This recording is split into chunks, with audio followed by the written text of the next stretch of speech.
Hello అండి. అందరూ ఎలా ఉన్నారు? నేనైతే చాలా బాగున్నాను. మీరు కూడా అందరూ బాగున్నారు కదా! బాగున్నారనే అనుకుంటున్నాను. బాగుండాలని మనస్ఫూర్తిగా కోరుకుంటాను. Welcome to my channel KBT lifestyle vlogs. నేను మీ భారతిని. ఈరోజు వీడియోలో తెల్లవారి టిఫిన్ దగ్గర నుండి సాయంకాలం వరకు ఇంట్లో పనులన్నీ ఎలా చేసుకున్నానో ఈ వీడియోలో చూపిస్తున్నాను. ఇంకా మష్రూమ్ కర్రీని నా స్టైల్లో ఎలా చేసుకున్నానో రెసిపీ మొత్తం అయితే చూపిస్తున్నాను. ఈ వీడియో లాస్ట్ వరకు చూసి మీకు ఈ వీడియో ఎలా అనిపించిందో కామెంట్ చేయండి. వీడియో నచ్చితే లైక్ చేయండి. నా ఛానల్ ఫస్ట్ టైం చూస్తున్నట్టయితే ప్లీజ్ సబ్స్క్రైబ్ చేసుకొని బెల్ ఐకాన్ని ఆన్లో పెట్టుకోండి. అప్పుడే నేను పెట్టిన ప్రతి ఒక్క వీడియో కూడా మీకు నోటిఫికేషన్లో వస్తుంది. ఇంకా యూట్యూబ్ కొత్తగా ఇచ్చిన హైప్ కూడా ఖచ్చితంగా ఇవ్వండి. ఇంకా నేను తెల్లవారు లేగానే ఫస్ట్ అయితే బయట పని మొత్తం కంప్లీట్ చేసేసాను. ఈరోజు ముగ్గు వేసేది బయట పని ఏది కూడా చూపించడం లేదు. టిఫిన్ చేసిన దగ్గర నుండి వీడియో అయితే స్టార్ట్ చేశాను. బయట పని మొత్తం కంప్లీట్ అయిపోయిన తర్వాత ఇల్లు ఊడ్చేసి స్నానం చేసేసి అయితే టిఫిన్ చేస్తున్నాను. టిఫిన్ ఈరోజు ఇడ్లీ చేస్తున్నానండి. ఇడ్లీ చేసిన రోజు మాత్రం టిఫిన్ చేయడం చాలా తొందరగా అయిపోతుంది. కానీ ఇడ్లీ మొత్తం చేయడం అయిపోయిన తర్వాత ఈ ఇడ్లీ పాత్ర దోమడానికి మాత్రం కొద్దిగా ఎక్కువ కష్టపడాలి. అంటే బాగా గీరి దోమాలి. అప్పుడే నీట్గా క్లీన్ అవుతుంది. ఇంకా ఇడ్లీలు అయితే చాలా సాఫ్ట్గా బాగా వచ్చాయండి. నేను వారానికి 1 లేదా 2 సార్లు అయితే ఇడ్లీ చేస్తాను. ఇంకా ఇడ్లీలోకి చట్నీ అయితే ఏం చేయలేదు. నిన్న దంచిన పచ్చడి ఆ పచ్చడి నంచుకొని తినేస్తాము ఇడ్లీ. ఇంకా టిఫిన్ చేయడం అయిపోయిన తర్వాత మంచి నీరు వచ్చాయి. ఫస్ట్ అయితే బకెట్లన్నీ బాత్రూమ్ దగ్గర పెట్టేసుకొని బకెట్లన్నీ కూడా నీట్గా కడిగేసుకుంటున్నాను. స్నానానికి కానీ లేకపోతే రేపు కల్లాపు చల్లడానికి కానీ ఈ బకెట్లో నీరు ఉపయోగపడతాయండి. అందుకని నీరు వచ్చిన వెంటనే ఫస్ట్ అయితే వీటన్నిటికీ పట్టేసుకుంటాను. నీరైతే కరెక్ట్గా 8-8:30 ఈ టయానికి అయితే వచ్చాయి. కొద్ది తొందరగానే వచ్చాయండి. రోజు కూడా 8 లోపల నీరు వచ్చేస్తున్నాయి. ఇంతకు ముందు 9:30-10 ఈ టయానికి వచ్చేటివి. కానీ ఇప్పుడు 10-15 రోజుల నుండి అయితే 8 లోపే వచ్చేస్తున్నాయి అన్నమాట. ఇంకా బకెట్లన్నిటికీ నీరు పట్టుకుంటూనే మంచినీరు కూడా పట్టేసుకుంటున్నాను. 2 బిందెలు మంచినీరు అయితే పడతానండి. ఈ 2 బిందెలు మంచినీరు రేపు ఈ టయాన్ వరకు అయితే మాకు సరిపోతాయి. వంటకి తాగడానికి ఈ బిందెల్లో నీరు వాడుకుంటాము. మిగతా దేనికైనా సరే బోర్లో నీరైనా లేకపోతే ఇక్కడ బకెట్లకు పట్టుకుంటున్నాను కదా, ఈ బకెట్లలో నీరైనా వాడుకుంటాం అన్నమాట. మాకు ఇప్పుడు వస్తున్నాయి కదా పైపు నీరు. ఈ పైపు నీరే పైకి ట్యాంకీకి కూడా ఎక్కుతాయండి. అంటే మేము మోటార్ బిగించిన దగ్గర ఆ పైపుకి తగిలిస్తే డైరెక్ట్గా అక్కడ నుండి అయితే పై ట్యాంకీకి అయితే నీరు ఎక్కుతాయి. పై ట్యాంకీకి నీరు పెట్టినప్పుడు ఒకవేళ ఎక్కకుండా ట్యాంకీలో నీరన్నీ అయిపోతే మాత్రము ఈ బకెట్లన్నీ బాత్రూంలో పట్టేసి బాత్రూంలోనే నీరు పట్టుకుంటానన్నమాట స్నానాలకి. ఇంకా నీరు పట్టేయడం అయిపోయిన తర్వాత మష్రూమ్స్ అయితే కొనుక్కొని తీసుకొచ్చారండి మా ఆయన. ఇవి ఒక 100 గ్రాములు ఉంటాయి. ఒక పూటకైతే కరెక్ట్గా సరిపోతాయి. తినడానికి పర్లేదు, బాగానే ఉంటాయండి. పెంచుకున్న పుట్టగొడుగులు అనమాట. అయితే ఆర్గానిక్గా పండిన పుట్టగొడుగుల కాడికి వీటి టేస్ట్ కొద్దిగా డిఫరెంట్గా ఉంటుంది. ఆర్గానిక్గా పండించిన పుట్టగొడుగులు తింటే సేమ్ చికెన్ తిన్న ఫీల్ ఉంటుంది. చాలా బాగుంటుంది. కానీ ఇవి కొద్దిగా టేస్ట్ డిఫరెంట్ ఉంటాయి. కానీ మనకు అవి రెగ్యులర్గా దొరకవు కదా. ఎప్పుడైనా పుట్టగొడుగులు తినాలి అనిపిస్తే ఇలా పెంచుకుని పుట్టగొడుగులు తెచ్చుకొని అయితే వండుకొని తింటూ ఉంటాము. ఒక పూటకే ఎప్పుడు తెచ్చినా తెస్తామండి. 2 పూటలు మళ్ళీ ఇవి తినాలంటే తినలేము. పెంచిన పుట్టగొడుగుల కూర. ఇంకా పుట్టగొడుగులు తెచ్చిన తర్వాత నీటిలో వేసేసి నీట్గా అయితే కడిగేసుకున్నాను. ఇప్పుడు నేను పొయ్యి మీద దబర పెట్టుకొని దబర్లో కొద్దిగా వాటర్ వేసి కొద్దిగా సాల్ట్ కొద్దిగా పసుపు వేసుకొని నీరు బాగా తెర్లి కాగనిచ్చేసిన తర్వాత పుట్టగొడుగులు కడిగి పక్కన పెట్టుకున్నాను కదా, ఈ వేడి నీటిలో వేసేసి ఒక 5 నిమిషాలు అయితే పక్కన పెడతాను. అలా పెడితే ఈ పుట్టగొడుగుల్లో ఏవైనా వేస్ట్ ఏవైనా చెత్త ఏవైనా ఉంటే బయటకు వచ్చేస్తాయి అన్నమాట. అందుకని ఇలా అయితే చేస్తాను. ఒక్క పొంగు వచ్చేంత వరకు ఉడికిస్తే చాలు. మరీ మెత్తగా ఉడికించాల్సిన అవసరం లేదు. అసలు ఉడకాల్సిన అవసరమే లేదు. కొద్దిసేపు బాగా తెర్లి కాగిన నీటిలో ఉంచేసి దాని తర్వాత పక్కకు తీసేసుకుంటే సరిపోతుంది. నేను ఒక 5 నిమిషాలు అయితే అలా వేడి నీటిలో పెట్టేసి దాని తర్వాత అయితే పక్కకు తీసేసుకుంటున్నాను. వేడి నీటిలో ఒక 5 నిమిషాలు అలా పక్కన పెట్టడం వల్ల ఇవి కొద్ది చిన్న సైజులోకి వచ్చాయి. చూసారా, గమనించారా, కొద్దిగా చిన్నవిగా అయ్యాయి. ఇంక ఇప్పుడైతే ఈ పుట్టగొడుగుల్ని మనకు కావాల్సినంత సైజులో కట్ చేసుకోవాలి. పెద్దవైతే నేను 4 ముక్కలు కట్ చేశానండి. కొద్దిగా చిన్నగా ఉన్న పుట్టగొడుగులు అయితే 2 ముక్కలే కట్ చేశాను. ఈ మష్రూమ్స్ మరి చిన్న ముక్కలు కాకుండా కొద్దిగా మీడియంగా ఉండేటట్టు కట్ చేసుకుంటేనే మనం అన్నంతో ఈ కూర తినేటప్పుడు మష్రూమ్స్ కూడా బాగా నోటికైతే తగులుతాయి, తినడానికి బాగుంటుంది. ఇంకా మష్రూమ్స్ అన్నీ కట్ చేయడం అయిపోయిన తర్వాత పొయ్యి మీద ఒక కళాయి పెట్టేసుకొని కళాయిలో ఒక 2 టేబుల్ స్పూన్ దాకా ఆయిల్ వేసుకున్నాను. ఆయిల్ కొద్దిగా వేడయిన తర్వాత కట్ చేసి పక్కన పెట్టుకున్న మష్రూమ్ ముక్కలు వేసాను. ఈ మష్రూమ్స్ ఒక 5 నిమిషాలు వేగించుకున్న తర్వాత ఉల్లిపాయలు పెద్ద పెద్ద ముక్కలుగా తుంచేసి అయితే వేసుకున్నాను. ఈ రెండు కూడా కొద్దిగా కలర్ మారేంత వరకు వేగించుకోవాలండి. మష్రూమ్స్ బాగా వేగితేనే తినేటప్పుడు టేస్ట్ చాలా బాగున్నట్టుగా అనిపిస్తుంది. అందుకని ఖచ్చితంగా మష్రూమ్ కర్రీ చేసినప్పుడు కొద్దిసేపు అయినా ఆయిల్లో వేగించేసి దాని తర్వాత తీసుకొని కర్రీ చేసుకోండి. టేస్ట్ మాత్రం చాలా బాగుంటుంది. నేను ఇలా గోల్డెన్ కలర్ వచ్చేంత వరకు అయితే మష్రూమ్స్ వేగించుకొని అయితే పక్కకు తీసేసుకున్నాను. ఉల్లిపాయలు నేను తుంచి వేసుకున్నాను కదా, అది మన ఆప్షనల్ అండి. వేసుకోవాలంటే వేసుకోవచ్చు, లేకపోతే లేదు. నేనైతే ఇలా అప్పుడప్పుడు వేస్తాను. ఇప్పుడైతే కూర చేసుకునే ప్రాసెస్ మొత్తం అయితే చూపిస్తాను. ఫస్ట్ పొయ్యి మీద కళాయి పెట్టేసుకొని ఒక 2 టేబుల్ స్పూన్ దాకా ఆయిల్ వేసి ఆయిల్ వేడయిన తర్వాత ఆవాలు జీలకర్ర 1/2 టీ స్పూన్ వేసుకున్నాను. దాని తర్వాత కూరకు కావాల్సినవన్నీ కట్ చేసేసి అయితే రెడీగా పెట్టుకున్నాను. సన్నగా కట్ చేసుకున్న ఒక 2 పచ్చిమిర్చి వేసుకున్నాను. కొద్దిగా కరివేపాకు, ఒక 2 సన్నగా కట్ చేసుకున్న ఉల్లిపాయ ముక్కలు అయితే వేసుకున్నాను. ఇప్పుడు ఈ ఉల్లిపాయ ముక్కలు బాగా కలర్ మారేంత వరకు అయితే వేగించుకుంటున్నాను. ఇవి కొద్దిగా గోల్డెన్ కలర్ వచ్చేంత వరకు అయితే వేగించుకోవాలండి. ఉల్లిపాయ బాగా మగ్గిన తర్వాత ఫ్రెష్గా తయారు చేసుకున్న అల్లం వెల్లుల్లి పేస్ట్ అయితే వేసుకున్నాను. ఇప్పుడు ఈ అల్లం వెల్లుల్లి పేస్ట్ పచ్చివాసన పోయేంత వరకు అయితే వేగించుకున్న తర్వాత మెత్తగా పిసికి పక్కన పెట్టుకున్న టమాటా కూడా వేసేసాను. ఇప్పుడు ఈ టమాటా బాగా మగ్గనివ్వాలి. అంటే ఈ టమాటా కూడా కొద్దిగా పచ్చివాసనలా వస్తుంది కదా, ఈ పచ్చివాసన పోయేంత వరకు ఆయిల్లో వేగించుకోవాలి. టమాటా కొద్దిగా తొందరగా మగ్గాలి అంటే కొద్దిగా సాల్ట్ని కొద్దిగా పసుపు వేసుకున్నాం అనుకోండి, చాలా తొందరగా మగ్గిపోతుంది. అందుకని నేను కొద్దిగా సాల్ట్ పసుపు వేసేసుకొని బాగా కలిపేసుకొని అయితే మూత పెట్టేసి ఒక 10 నిమిషాలు అయితే మగ్గనిస్తాను. టమాటా మగ్గేలోపు మసాలా అయితే తయారు చేసుకుంటున్నానండి. మసాలాకి అయితే ఒక 2 టేబుల్ స్పూన్ దాకా ధనియాలు, కొద్దిగా జీలకర్ర, ఒక 2 చెక్క, 2 మొగ్గలు అయితే వేసుకున్నాను. నేను ఈ మసాలా కూర చేయకముందే తయారు చేసేసి అయితే పక్కన పెట్టుకున్నాను, కాకపోతే మీకు ఇప్పుడు చూపిస్తున్నాను. దాని తర్వాత కొద్దిగా జీడిపప్పు వేసుకొని ఇవన్నీ కూడా బాగా కలర్ మారేంత వరకు అయితే వేగించుకోవాలి. జీడిపప్పు అయితే ఖచ్చితంగా వేసుకోండి, కూర టేస్ట్ చాలా బాగుంటుంది. ఇంకా మనం వేసుకోవాలి అని అనుకుంటే కొద్దిగా ఎండు కొబ్బరి వేసుకోవచ్చు. ఈ మసాలా ఆడించుకునేటప్పుడు ఒక 4 దాకా తెల్లుల్లి రెబ్బలు వేసుకొని ఆడించుకుంటే మసాలా మంచి రుచిగా వస్తుంది అనమాట. ఇంకా నేను ఆడించుకునేటప్పుడు అయితే 4 తెల్లుల్లి రెబ్బలు వేసుకొని మెత్తన పేస్ట్లా అయితే ఆడించుకున్నాను. కొద్దిగా వాటర్ వేసుకొని అయితే ఆడించుకున్నాను. నేను ఈ మసాలా ఆడించుకునే లోపు అయితే పొయ్యి మీద ఉన్న టమాటా అయితే బాగా మగ్గిపోయింది. టమాటా మగ్గిన తర్వాత ఒక 2 టేబుల్ స్పూన్ దాకా కారం వేసేసి బాగా కలిపేసుకొని మనం ఆడించి పక్కన పెట్టుకున్నాం కదా, ఆ మసాలా కూడా వేసేయాలి. మసాలా వేసేదైతే నేను వీడియో క్లిప్ మిస్ అయిపోయిందండి, తీయడం మర్చిపోయాను అనుకుంటా. మసాలా వేసేసి మొత్తం నీట్గా కలిపేసుకొని మూత పెట్టి ఒక్క 2 నిమిషాలు మసాలా కూడా మగ్గిన తర్వాత మనం వేగించి పక్కన పెట్టుకున్నాం కదా మష్రూమ్ ముక్కలు, అవి ఈ కూరలో వేసేసి అవి కూడా నీట్గా కలిసేలాగా కలుపుకున్న తర్వాత మన గ్రేవీకి తగ్గట్టుగా మీకు కొద్ది గ్రేవీ ఎక్కువ కావాలంటే కొద్దిగా ఎక్కువ వాటర్ వేసుకోండి.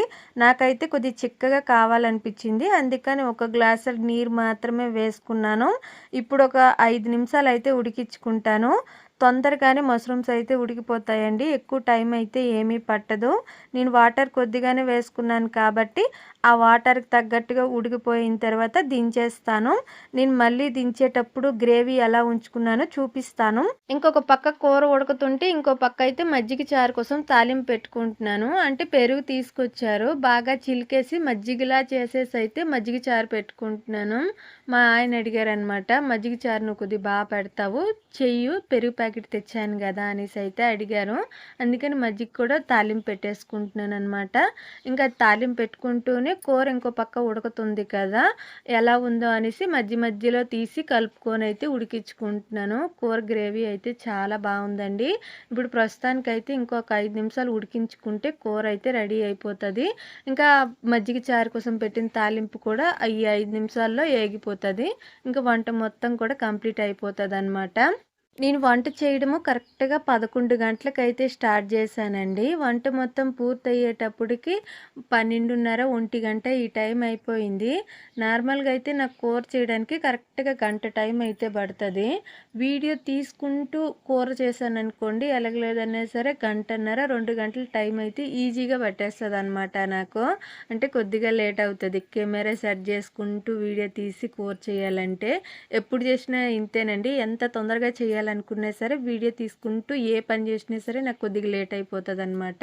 ఇంకా మజ్జిగ చారు కూడా తాలింపు పెట్టడం అయితే అయిపోయింది. మజ్జిగ చారు తాలింపు పెట్టేసిన తరువాత మేము లాస్ట్‌లో అయితే మేము వేసుకున్న పచ్చిమిరపకాయలు మజ్జిగ చారు మొత్తానికి కలవాలనేసి చెయ్యితో అయితే నలుపుకుంటామండి. కొంతమంది ఇలా చేస్తారు. మళ్ళీ మీరు కామెంట్‌లో అడుగుతారేమో అని నేను ముందే చెప్పేస్తున్నాను.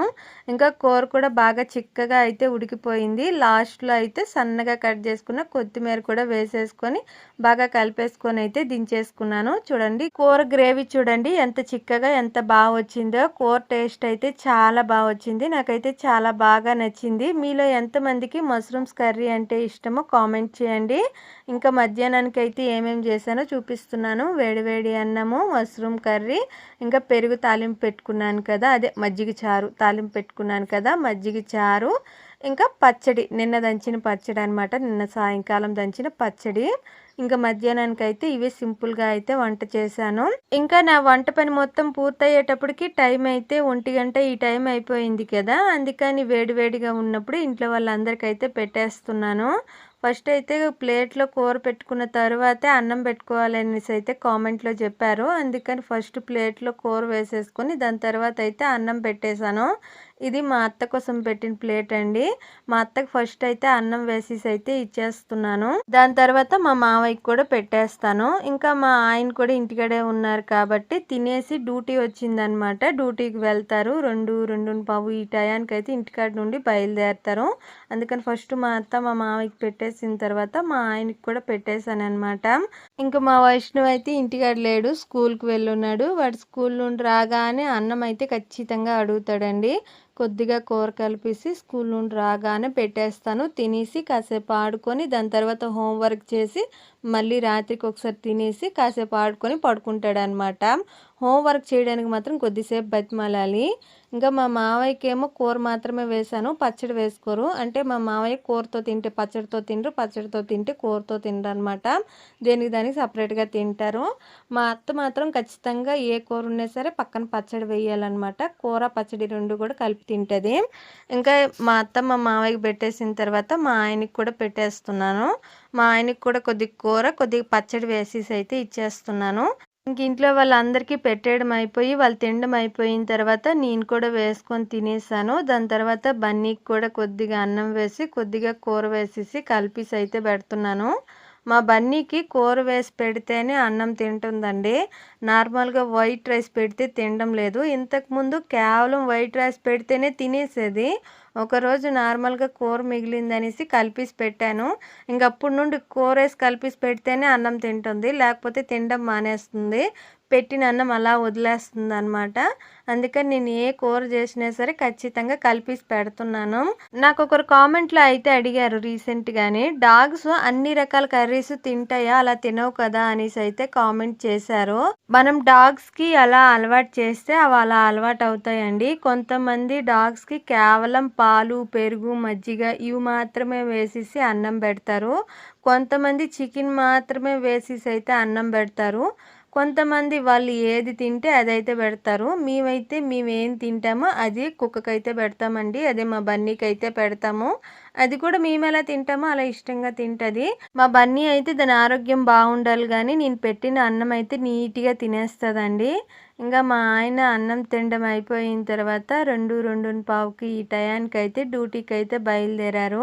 మా ఆయన డ్యూటీ పని మీద ఎప్పుడు డ్యూటీకి వెళ్తారో తెలీదు, ఎప్పుడు ఇంటికాడ ఉంటారో తెలీదు. మంచి పండగల టైంలోనే ఇంటికాడ ఉండాల్సిన ఫెస్టివల్ టైంలోనే ఎప్పుడు కూడా డ్యూటీ పని మీద అయితే బయట ఉంటారండి. అనవసరం ఖాళీ టైంలో అయితే ఇంటికాడ ఉంటారు. 2, 3 రోజులు కొన్నిసారి వారం రోజులు కూడా ఉండిపోతారనమాట. అలా ఉంటది మా ఆయన చేసే డ్యూటీ పని. అంటే ట్రాన్స్‌పోర్ట్ కదా! ఎప్పుడు లోడ్‌లు వస్తాయో, ఎప్పుడు ఉండవో తెలీదనమాట. ఇంకా మా ఆయన డ్యూటీకి వెళ్తుంటే మా బన్నీ ఏమో ఎనక వెళ్ళాలా వద్దా? ఎళ్ళాలా వద్దా? అని ఆలోచించి అయితే వెనక్కి వెళ్ళింది. కొద్ది దూరమే వెళ్తాదిలెండి. మళ్ళీ ఎనక్కొచ్చేస్తది. ఇంటికొచ్చేస్తదనమాట. ఇంకా నేను తినడం మొత్తం పూర్తయిపోయిన తర్వాత బట్టలైతే నానబెట్టుకుంటున్నాను. నేను ఈరోజు బట్టలు నానబెట్టుకునేటప్పటికే టైం అయితే 2, 2:15 ఈ టైం అయితే అయిపోయిందండి. కొద్దిగా లేట్ అయింది. ఇప్పుడు ఈ బట్టలు నానబెట్టేసి దాని తర్వాత గిన్నెలు నానబెట్టుకున్నాను చూసారా వెనక. ఆ గిన్నెలన్నీ దోమేసి దాని తర్వాత బట్టలు ఉతుక్కొని దాని తర్వాత ఒక గంట సేపే రెస్ట్ వస్తదిలేండి. ఈరోజు అంత ఎక్కువగా ఖాళీ టైం అయితే దొరకలేదు. మళ్ళీ సాయంకాలం 4, 4:30కి లేసి మళ్ళీ సాయంకాలం పనులైతే స్టార్ట్ జేయాలి. రోజంతా ఏదో ఒక పని చేసుకున్నట్టే ఉంటది. 1 గంట, 2 గంటల సేపు ఖాళీ ఉండి, ఇంకా యూట్యూబ్ గురించి పని చేస్తే ఆ ఖాళీ కూడా అయిపోతదనమాట. అంటే ఎడిటింగు, వీడియో తీయడము, వాయిస్ ఓవర్ ఇవ్వడము ఇవన్నీ చేస్తే ఇంకా ఆ ఖాళీ కూడా ఉండదులేండి.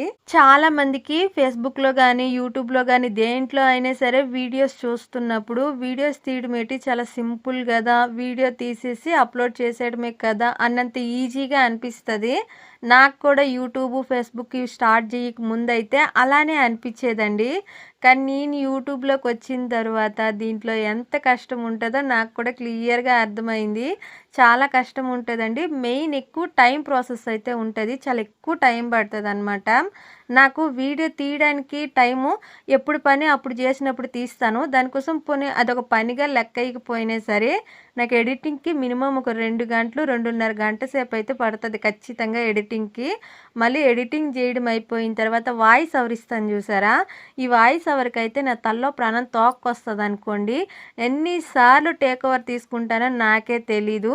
చాలా సార్లయితే బెక్కులొచ్చేస్తా ఉంటాయి. మళ్ళీ నేనిచ్చిన వాయిస్ ఓవర్ అంతా డిలీట్ చేసేసి మళ్ళీ ఫస్ట్ నుండి ఇస్తా ఉంటాననమాట. అలా కొద్దిగా కష్టపడతాను. దానివల్ల వాయిస్ ఓవర్ ఇవ్వడం కూడా నాకు ఒక గంట, గంటన్నర టైం అయితే ఖచ్చితంగా పట్టేస్తది.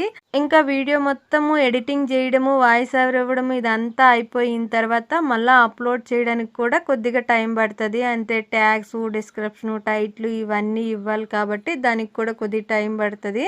నాకు ఎలాగలేదన్నా సరే వీడియో తీయడానికి ఒకరోజు, ఎడిటింగు, అప్‌లోడింగు ఇంకా అన్నీ చేయడానికి ఒక రోజైతే టైం పడతది. అంటే ఇంట్లో పనులన్నీ చేసుకుంటూ ఇవి చేయడానికైతే 2 రోజులు టైం పడతదండి. కానీ కేవలం ఈ పని మీదే ఉంటే మాత్రం ఒక పూటలో అయిపోతదనుకోండి. అంటే ఏ పని లేకుండా కేవలం వీడియో తీయడం, ఎడిటింగ్ చేయడం, అప్‌లోడ్ చేయడం ఈ 3 ఉంటే మాత్రం ఒక పూటలో చేసుకోవచ్చు. కానీ ఇంట్లో పనులన్నీ చేసుకొని చేయాలంటే మాత్రం 2 రోజులు నాకైతే టైం పడుతుందండి. ఇంకా బయట వేసిన గిన్నెలన్నీ దోమడం అయిపోయిన తరువాత బట్టలు కూడా ఉతికేసుకొని జాడించేసి దాని తర్వాత బయటైతే ఆరబెట్టుకుంటున్నాను. నేను ఈ బట్టలు మొత్తం ఉతకడం పూర్తయ్యేటప్పటికి 3:30 టైం అయితే అయిపోయిందండి. ఇంకా 3:30 నుండి 4:30 వరకైతే కాసేపు రెస్ట్ తీసుకున్నాను. మళ్ళీ 5, 5:30కి ఈ టయానికైతే బాబు వచ్చేస్తాడు. ఇంక వాడొచ్చేలోపు సాయంకాలం పనులు కొన్నైనా పూర్తి చేసుకోవాలనేసి 4:30కి ఈ టయానికి లేచేసి సాయంకాలం పనులైతే చేసుకుంటాను. అంటే వాకిలి చిమ్మడము, పొయ్యి దగ్గర నీరు మంట వేసుకోవడము, ఇంకా వంట పని ఏదైనా ఉంటే అది చూసుకోవడము, ఇల్లు ఊడ్చుకోవడం ఇవన్నీ ఉంటాయి కదా! అవన్నీ చేసుకుంటాను. ఇంకా దోమిన గిన్నెలు కొన్ని ఉంటే అవైతే ఎక్కడవక్కడ సర్దేసుకుంటున్నానండి. మనం దోమిన గిన్నెలు దోమిన దగ్గర అలా ట్రేలో ఉంచేసామనుకోండి, వంట చేసినప్పుడు ఏదైనా వంట పని ఉంటే గిన్నెలు వెతుక్కున్నప్పటికి చాలా టైం అయిపోతది. కానీ దోమిన తర్వాత ఎక్కడున్న గిన్నెలు అక్కడ నీట్‌గా సర్దేసుకొని దాని తర్వాత వంట పని స్టార్ట్ చేశామనుకోండి, చాలా తొందరగా వంట చేయడం అయితే అయిపోతది. నేను కొన్నిసార్లు ఇలా ఎక్కడున్న వస్తువులు అక్కడ సర్దేస్తాను. కొన్నిసార్లు బద్ధకం అనిపిస్తది. అలాంటి టైంలో మాత్రము ట్రేలోనే అలా వదిలేస్తాను. కావాలనుకున్నప్పుడు ట్రేలో ఎళ్లి ఎతుక్కుంటా ఉంటాననమాట. నేను ఈ గిన్నెలన్నీ సర్దుకునేటప్పటికి మా బాబైతే స్కూల్ నుండి ఇంటికొచ్చేసాడనమాట. వాడు కరెక్ట్‌గా 5, 5:30 ఈ టయానికైతే ఇంటికొచ్చేసాడు. ఇంకా మా ఆయనేమో తెల్లవారి కూరగాయలు కూడా తీసుకొచ్చారు. కూరగాయలైతే సర్దలేదు. అలా కవర్‌లో అయితే పెట్టేసుందును. ఇప్పుడైతే అన్నీ బయటికి తీసేసి ఒక్కొక్కటైతే తీసుకొని సర్దుకుంటున్నాననమాట. కూరగాయలైతే ఏమీ లేవులెండి. ఒక దోసకాయ, ఒక అరకిలో దాకా వంకాయలున్ని, ఒక అరకిలో దాకా బంగాళదుంపలు, కొద్దిగా తోటకూరున్ని, కొద్దిగా టమాటా అయితే అయితే తీసుకొచ్చారు. కిలో దాకా టమాటాలు తీసుకొచ్చారు. ఇవే కూరగాయలు అయితే తీసుకొచ్చారు. ఈ కూరగాయలు నాకు ఒక 4, 5 రోజులకైతే వస్తాయన్నమాట. మాకు బయటే కూరగాయలన్నీ పెట్టుకోవాలి కాబట్టి ఎక్కువ కూరగాయలు అయితే తీసుకురాము. కొద్దిగానే తీసుకొచ్చుకుంటాము. ఒక 4 రోజులకు సరిపోయేటట్టు. ఇంక ఈ వీడియో అయితే ఇంతేనండి. ఈ వీడియో మీ అందరికీ నచ్చిందని అనుకుంటున్నాను. వీడియో నచ్చుంటే ఖచ్చితంగా లైక్ చేసి సబ్స్క్రైబ్ చేసుకొని సపోర్ట్ చేయండి. ఇంకా అందరూ బాగుండాలి, అందులో నేనుండాలని మనస్ఫూర్తిగా కోరుకుంటాను. ఆరోగ్యం జాగ్రత్తగా చూసుకోండి friends. Thank you friends. Support చేయండి. Bye bye.